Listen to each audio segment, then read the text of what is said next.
Ladies and gentlemen, hey, hi, how you doing? Welcome back to the channel. Thank you so much for stopping by. With the Season 5 Reloaded update, we obviously saw several different meta changes and meta updates, including some changes to the close range meta to just in general make things a bit more competitive. And so today, we're going over the best setups, the best weapons you want to be using for close range / some sniper support as well. As we get into it all, if you guys enjoy the video, you find it helpful, do me a favor, drop a like on it, would be seriously appreciated. And if you're new here, you want to guarantee you are always up to date with everything going on in COD, be sure to hit that subscribe button and turn on those post notifications. But no surprise here to start things off, the ISO 45. Honestly, I'm pretty surprised that this has not been nerfed in a couple of seasons now. It's been arguably the #1 SMG in the game, and definitely the #1 SMG in the game in terms of general TTK for a long time. Now, it's got some awkward iron sights, it's got some awkward bounce when you shoot it, but if you can get past that, this thing's unstoppable. Really, it's so good, so fast. Fantastic TTK, as mentioned, absolutely atop the close range meta right now in my opinion. And if it ain't broke, don't fix it. This setup is one that I'm sure you guys are very familiar with by now, right? So KT85 compensator will help out a little bit with that aforementioned shake, right? Just makes things easier, especially if you're ever fighting in like the mid-range area. 7 milliwatt laser for that faster ADS and sprint to fire per usual. 45 round drums, the max here. It doesn't have like the craziest damage per mag ever, but this is totally sufficient. The sheer rear grip, better ADS and sprint to fire yet again. And then I love the cheetah stock. I see a lot of people building with different stocks, and honestly they're all like decent, but for me, going all in on the mobility here is just so satisfying because you can literally just fly and fry with this thing. It's so fun to use. Another one that's not really a surprise, the actual Lachmann sub, the MP5 here, full auto obviously. This thing, much like the ISO, could be considered a top tier SMG choice. #1, #2, you could go back and forth between this and the ISO all day long. Each one has its pros. Again, super fast TTK here. The range isn't as good as the ISO, but for SMGs, that's not the biggest end of the world like deal breaker, right? Easy to use, much easier than the ISO in my opinion in terms of visual stuff with like the iron sights, and also general control as well. So you can't go wrong with this either. Here I'm going for the 40 round mag. If you wanted to jump up to 50 and to be a tad bit slower, you could. That's not a huge deal either. TCG 10 rear grip, which is for better control, and then I just tuned for the inverse of better mobility there. The mobile stock was updated with Season 5 Reloaded, so it's actually going to give you more mobility benefits here. So I like this, just making this overall way more aggressive as an SMG. 7 milliwatt laser yet again. Then I go for the Falcon barrel. It's a shame that none of the Shroud barrels have been ported over to the MP5. I'm not sure why that is. They're in the same family, but anyways, you get better movement out of the Falcon, so that's nice and convenient. Like I said, this is a super snappy, super aggressive SMG. Really one that I'm maining right now here in Season 5 Reloaded. Now, I am really glad that we can talk about the MP7 some more in the close range meta. This is a gun that I love, and it's just so good at like everything, basically. It's not absolutely insane at any one given thing. It's just super well-rounded. Pretty solid for close range, really good in the mid range, super easy to use in terms of recoil control and whatnot. It's just solid. I love this thing. I think a lot of players can pick this thing up and just fry with it right away, as opposed to some other weapons which might take some more time to actually master. So here, 50 round mag. Again, if you wanted to jump up to 60, feel free to do so. You're just going to be a little bit slower there.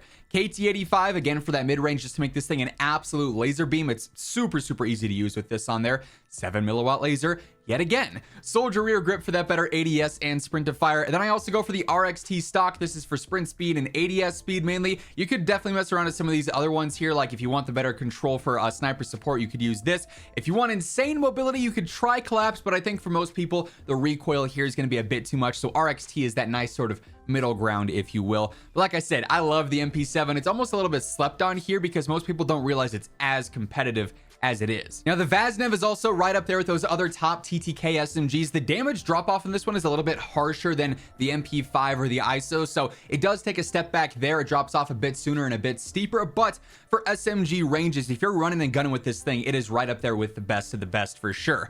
Here we're going for the 45 round mag. That is the max option here and the only option here, so of course you're using that. True tack rear grip for that better ADS and sprint to fire. I like the Ultrazat stock here a lot for the sprint speed and the strafe speed. This is just a nice aggressive feeling build for it. I mean, R7 is also pretty solid as well. Stockless, if you want to deal with that larger control but insane mobility, is an option for some players, but I like the feel of Ultrazat with that better strafe especially, and the overall sprint speed is a nice added bonus. Olay laser, ADS and sprint to fire, same deal as 7 milliwatt there. And then, as I mentioned, that damage drop off is pretty steep, so I go for the cast one barrel. This does extend that damage range a little bit. It's only like 1.5 or 2 meters, something like that. It's not significant, but it's enough that in close range fights, it could keep you in that first damage range and win you a gunfight. So I oftentimes see people saying, you know, why are you using a heavier barrel on a sub? In this case with the Vaznev specifically, I find the you know, the risk to be worth it, and the cons of that increased slowdown to be worth it, just because you can also gain it back with everything else. Now the Lachmann Shroud burst slash semi-auto also does fall into the close range meta only if you have that insane trigger finger. Now in burst, it's a decent sub. I think most people will find it to be on par with some of those other top tier options, but nothing game breaking. And semi-auto though is where it has that potential to be so broken and so insane as we've talked about, but you have to be able to spam this thing at its max fire rate basically to have that broken TTK. Above average players would be able to do this, maybe not as consistently, because just straight up your finger is going to get tired, right? You're gonna have that human error from time to time, but average players might struggle with this one a bit more. So it's either a really good choice or not really a great option depending on your level of skill. But really we build this thing out just like we would our MP5. 40 round mag, TCG10 rear grip here as well, mobile stock here as well, 7 milliwatt laser. And then I'm not really a huge fan of these barrels in particular for the Shroud. I mean, grapple wouldn't be terrible if you want more mid-range based gunfights there, but for me, I just go for overpressured ammo, induce that extra flinch. You could also throw on you know, hollow point or even frangible if you wanted to. Those are all good options for ammo in any given case for any sub, but this works well for me. And you know, like I said, if you got that good trigger finger, this thing is just dumb broken. Now SMGs are not the only part of the close range meta. We also got a couple of ARs in here for some sniper support that you can use as more close range based rifles, and I really wanted to highlight the best of the best here for these.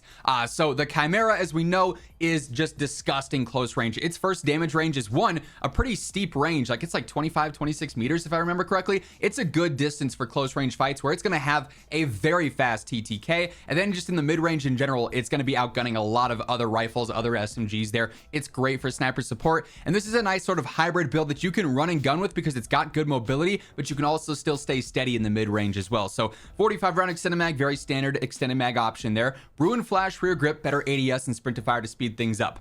I do go for the aim-up V4 for the mid range there, and this is also a scope that you can use in mid range, and it's not like too zoomed in obviously. So I like the visuals of this. If you like the iron sights, you could, you know, drop this, throw on a mobility stock, throw on like a compensator or something. That's totally up to you.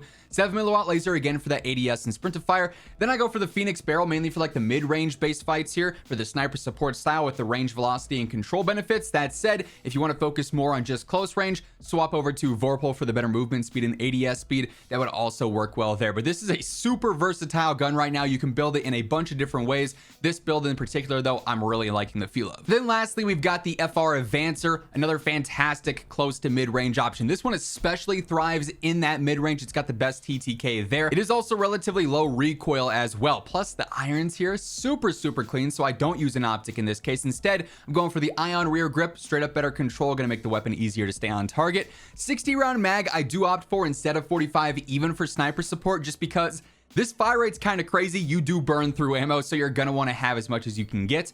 I go for the Ripper underbarrel, just straight up for the better stability, gonna make that pattern a bit more predictable. The Harbinger suppressor, this does offer some control alongside some range and some velocity. Then also the FR 435 barrel, this is better control and better velocity as well. So this is definitely a slower sniper support build than the Chimera, but in that mid-range, it's going to be maybe a bit easier to consistently land shots on target there. It really just comes down to, do you like the feel of the Chimera more or the Avancer more? They're both fantastic options, no wrong answer, but in general, great for sniper support in that close to mid-range AR style. And that being said, that is the current close range meta here in Warzone after the Season 5 Reloaded update. That's going to wrap things up. If you enjoyed the video, do me a favor, drop a like on it, would be really appreciated. And if you're new here, you want to guarantee we're always up to date with the latest meta breakdowns, news, updates, patch notes, everything going on in COD. Be sure to hit that subscribe button on your way out. But once again, thank you so much for tuning in. And until next time, take it easy, have an awesome rest of your day, and I will catch you guys later.